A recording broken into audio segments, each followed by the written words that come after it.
ये कहानी है एक ऐसे डॉक्टर की, डॉक्टर हैरोल्ड शिपमैन की, जिसने अपने ही क्लिनिक को लोगों की जान बचाने के लिए नहीं बल्कि अपने ही पेशेंट्स की जान। इंग्लैंड के हाइड में एक छोटे से टाउन में जहां पर पॉपुलेशन सिर्फ 30,000 की ही है, वहां पर 27 सालों तक वो सीरियल किलिंग करता रहा। 250 प्लस लोगों को मारने के बाद भी किसी को भी डॉक्टर हैरोल्ड शिपमैन पर कभी भी शक नहीं हुआ, और शायद कोई उस पर कभी शक करता भी नहीं अगर वो एक छोटी सी गलती ना करता तो।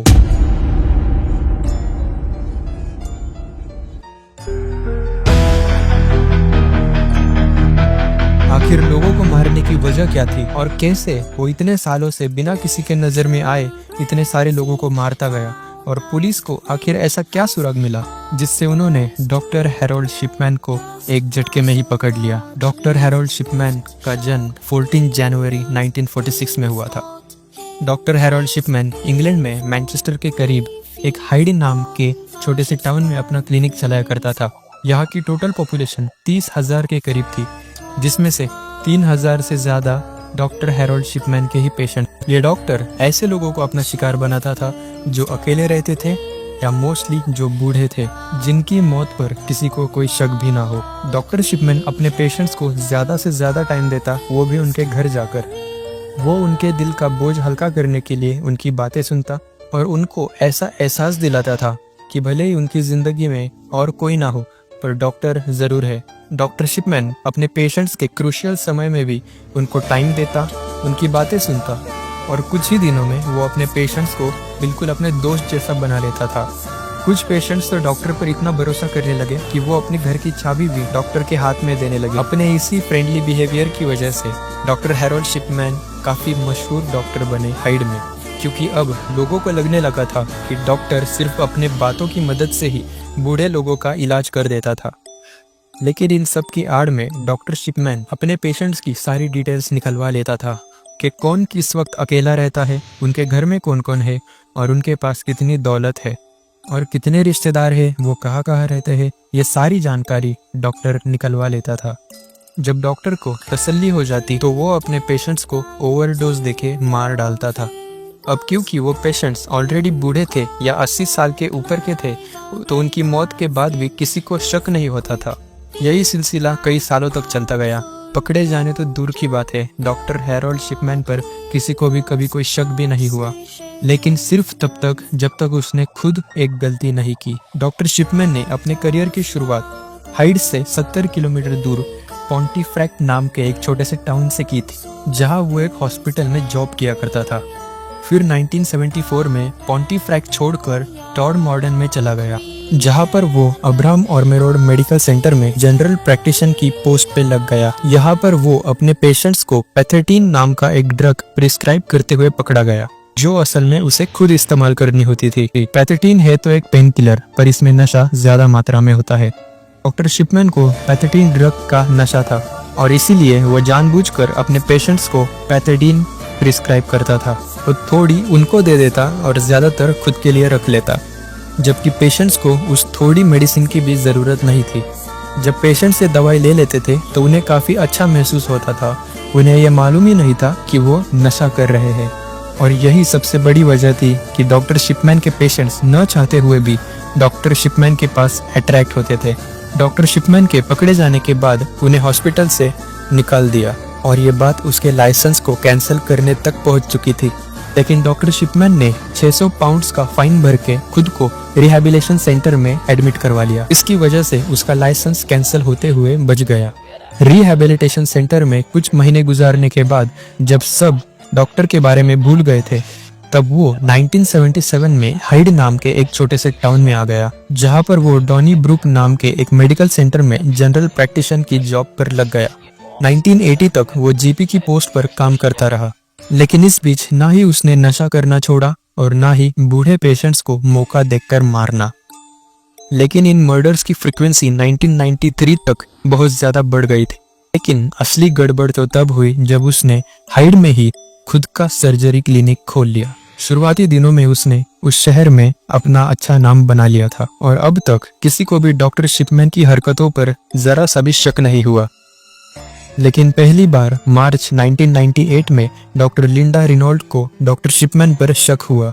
Doctor Linda Reynold doctor Shipman के अपोजिट हॉस्पिटल में ही द ब्रुक सर्जरी में जॉब करती थी। जब लिंडा को डॉक्टर शिपमैन के पेशेंट्स का डेथ रेशियो पता चला, तभी उसे डॉक्टर शिपमैन पर शक आ गया था। उनका कहना था कि डॉक्टर शिपमैन, जो एक छोटा सा क्लिनिक चलाता है, पिछले 3 महीने में 16 डेथ्स हुए हैं, जबकि द ब्रुक सर्जरी में डॉक्टर शिपमैन के पेशेंट्स के कंपैरिजन में 3 गुना ज्यादा पेशेंट्स आते थे। उनके पास सिर्फ 14 पेशेंट्स की ही डेथ हुई। और शक तो डॉक्टर शिपमैन पर तब बढ़ गया जब उन्हें पता चला 16 के 16 पेशेंट्स को दफनाया नहीं गया है, बल्कि जलाया गया है। Let me tell you, Christian religion में मरने के बाद दफनाया जाता है, ना कि जलाया जाता है। और काफी कम लोग होते हैं जो उन्हें जलाने का फैसला करते हैं। डॉक्टर लिंडा ने ये सारी बातें एक रिपोर्ट के जरिए हॉस्पिटल के कोरोनर से किया। उस रिपोर्ट में ये भी मेंशन किया था कि 16 के 16 लोग 80 प्लस थे। और इतना ही नहीं, डॉक्टर शिपमैन आखिरी इंसान थे जिन्होंने उन सबको जिंदा देखा था। जब यह रिपोर्ट पुलिस के पास पहुंची तो इसी रिपोर्ट के बेसिस पर पुलिस ने एक इन्वेस्टिगेशन की थी, लेकिन पुलिस को डॉक्टर शिपमैन के खिलाफ कोई भी पुख्ता सबूत नहीं मिला। तो 1 महीने बाद उन्होंने इन्वेस्टिगेशन बंद कर दी। जब शिपमैन के पेशेंट्स मर जाते थे तो वो खुद फॉर्म बी साइन करता था। फॉर्म बी वो फॉर्म होता है जो पेशेंट्स के डॉक्टर को साइन करना होता है, जिसमें वो पेशेंट्स की डेथ की वजह लिखता है। लेकिन सबसे बड़ी प्रॉब्लम ये थी कि फॉर्म सी उन डॉक्टर से साइन करवा लिया जाता था जो डॉक्टर शिपमैन पर शक नहीं करते थे। इस तरीके से डॉक्टर शिपमैन अपने पेशेंट्स के नकली सर्टिफिकेट बनवा लेता था और अपने पेशेंट्स को जलाने के लिए बेच देता था।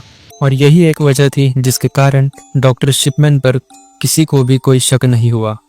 इन्वेस्टिगेशन बंद होने पर डॉक्टर शिपमैन ने 3 और लोगों को टपका दिया, मौत के नींद सुला दिया। लेकिन अब उसके पकड़े जाने का दिन दूर नहीं था। डॉक्टर शिपमैन का आखिरी शिकार हाइड की फॉर्मर मेयर कैथलीन थी, जो 24 जून 1998 में अपने ही घर में मर गई। और बाकी केस की तरह इस केस में भी डॉक्टर शिपमैन ही वो आखिरी पर्सन था जिसने कैथलीन को आखिरी बार जिंदा देखा था।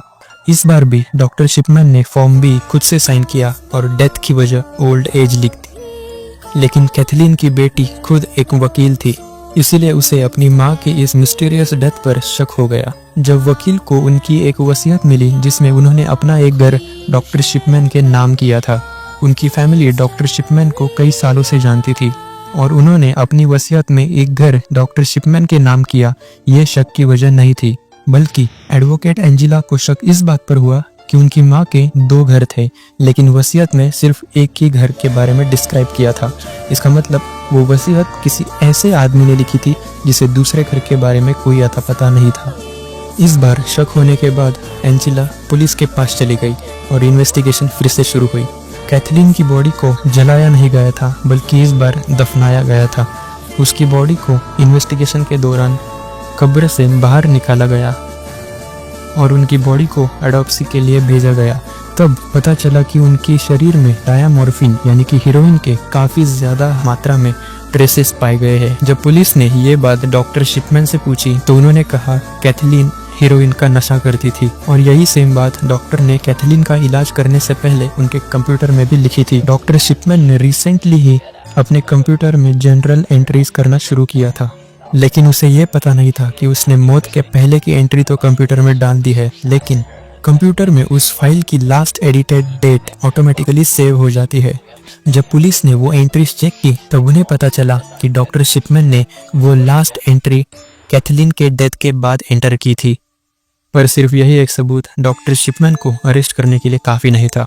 जब पुलिस ने इन्वेस्टिगेशन जारी रखी तो उन्हें एक टाइपराइटर मिला और उसी टाइपराइटर की मदद से डॉक्टर ने झूठी वसीयत लिखी थी। और इस बात का पता ऐसे चला कि डॉक्टर शिपमैन के टाइपराइटर में कुछ बटन खराब थे और एग्जैक्टली सेम वही कैरेक्टर्स कैथलीन की वसीयत में भी मिसिंग थे। फाइनली 7 सितंबर 1998 को पुलिस ने हाइड के जाने माने बट एक किलर डॉक्टर हैरोल्ड शिपमैन को अरेस्ट कर लिया। जब ये बात सबको पता चल गई तो वो लोग भी सामने आ गए जिनके प्यारों को डॉक्टर शिपमैन ने मार दिया था। अब उन लोगों को शक तो पहले भी था डॉक्टर शिपमैन पर, वो एक जाने माने डॉक्टर पे विदाउट एनी प्रूफ इल्जाम नहीं लगा सकते थे। जब डॉक्टर शिपमैन को प्रिजन में डाला गया तो उसने कुछ ही दिनों बाद जेल की बेडशीट से खुद को फांसी लगा ली। और डॉक्टर की मौत के बाद उसी के जेल के एक साथी ने जो बताया वो सुन के सब शॉक हो गए कि शिपमैन ने आज तक पूरे 508 लोगों को मौत के घाट उतारा है। और ये बात मरने से पहले खुद डॉक्टर शिपमैन ने ही उसे बताई थी। लेकिन शिपमैन इन सारे लोगों को मार क्यों रहा था, इसकी वजह आज तक सामने नहीं आई।